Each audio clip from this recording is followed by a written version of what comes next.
So, January na. At ito yung isa sa mga pinakamalamig na panahon ngayon dito. Akala ko December, pero January pala. And early February. So, kung pupunta kayo dito, maganda kayo ng maraming jacket. Maraming jacket. Makapal na jacket. Lalo na kung pumunta kayo for Christmas season or after Christmas. Pero, heads up din, kasi napakamahal ng ticket kapag ganong panahon kayo pupunta. Mahal yung ticket papuntang Pinas, mahal din yung ticket papuntang Japan. So, yeah. Anyway, ayoko talaga ng malamig na panahon. At kahit dito sa office ko, sa house office ko, 5 degrees yung temperature. So, lamig. Binuksan ko na yung heater, so okay na, mga 11 degrees na ngayon. Pero malamig pa rin. Ang isa sa mga challenge kasi kapag malamig yung panahon, ang hirap gumising sa umaga kasi ang sarap matulog dun sa init nung futon or nung kutsyon mo. Pero kailangan mo talagang kumilos kasi kung hindi ka gigising na maaga, as in wala kang oras para sa mga gusto mong gawin. Yun yung natutunan ko dito sa Japan. Nung nasa Pinas pa kasi ako, kahit anong oras gumising, kapag walang pasok, okay lang. At siguro kasi doon yung pamilya, suportahan lang. Pero nung lumipat na ako sa Japan, na-realize ko na kapag hindi ako gumising ng umaga, ng maaga, hindi ko magagawa yung mga gusto kong gawin. Yung mga hobbies or yung aral ng mga bagong skills. Kaya sobrang importante na gumising ng maaga dito sa Japan. Lalo na pagka nagtatrabaho na kayo. Kasi yung mga Japanese, sobrang responsable sila.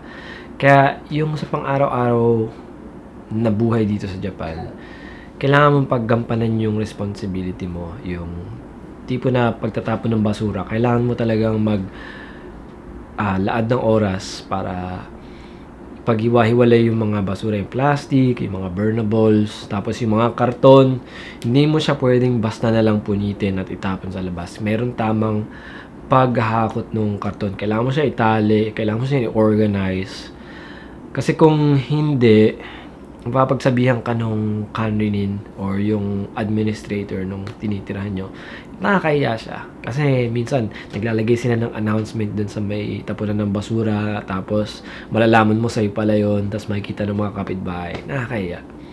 So, ayun, merong parang shaming culture dito sa Japan, na kapag hindi ka sumunod dun sa patakaran or kung ano yung nakalaad na susundin dapat ng bawat mamamayan, mapapahiya ka talaga. Kaya, ngayon, ikaw na lang yung susunod.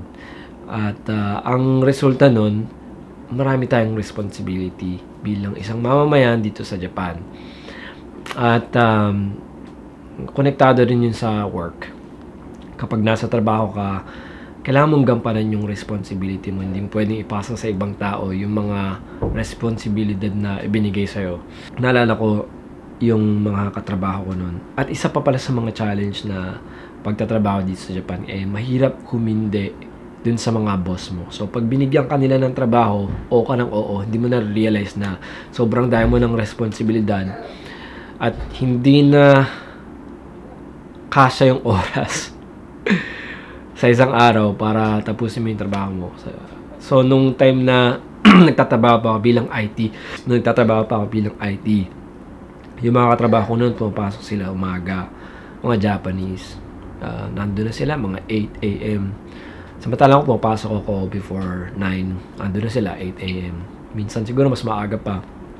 Tapos may time na nagsimula na rin ako mag-overtime.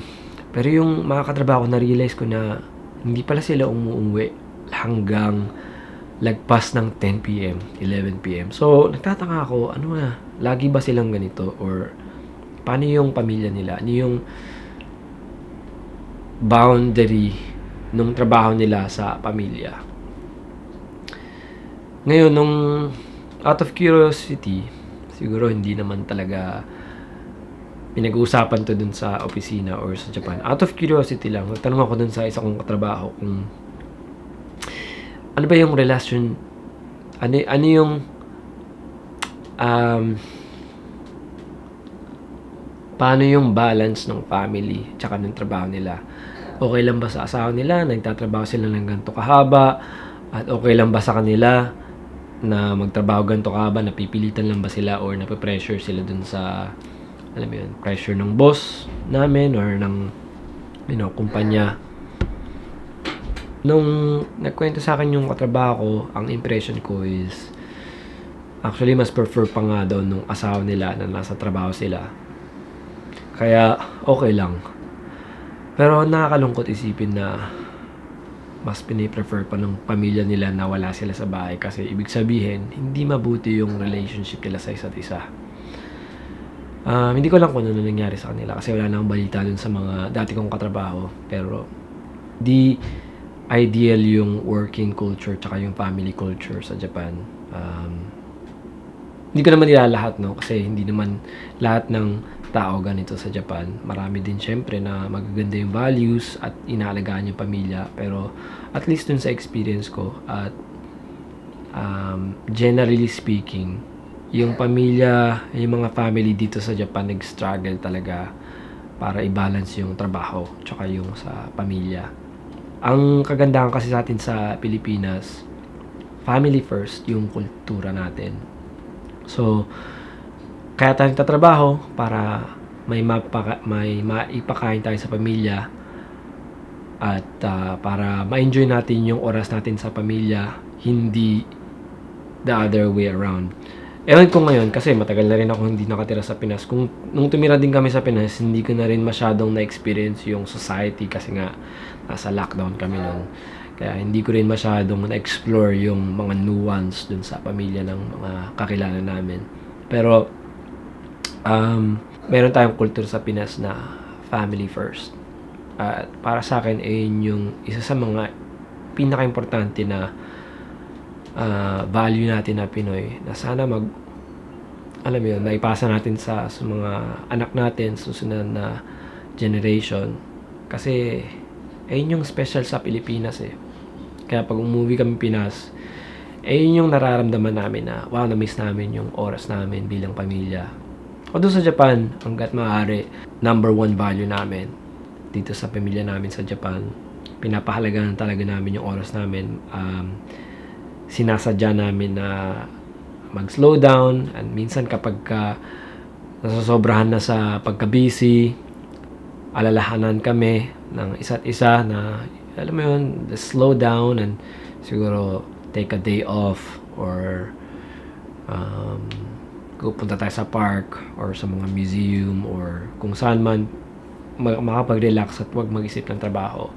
Pinaka nakakalungkot sa lahat na although ang dami nga nating success, marami tayong naipon na pera, maganda yung career natin, pero pag dating natin dun sa, alam mo yun, sa mga huling panahon ng buhay natin, we're just by ourselves. Yung pamilya natin, walang pakialam sa atin. At nakita ko nang nangyari yun dito sa Japan. Sobrang nakakalungkot. Lalo na yung mga matatanda na hindi na inaalagaan ng mga anak nila. Tsaka nung mga kamag-anak. Kasi nung bata pa sila or malakas pa sila, yung matatanda, wala silang oras dun sa pamilya. Kaya wala silang affection sa isa't isa. At para sa akin, sobrang nakakalungkot ng ganong klase ng buhay. Kasi, aanin mo ba yung pera kapag mamatay ka na?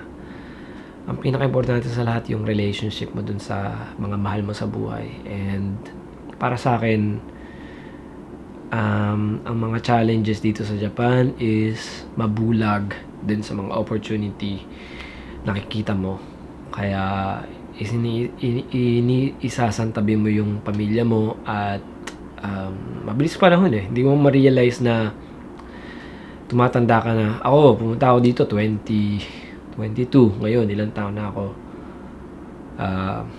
35. So, after so many years, parang kailan lang, Halos parang pakiramdam ko nga parang ano lang 4 years ago. Pero it's been 15 years na pala. 14 years. At yung mga anak namin, ang bibilis nila lumaki.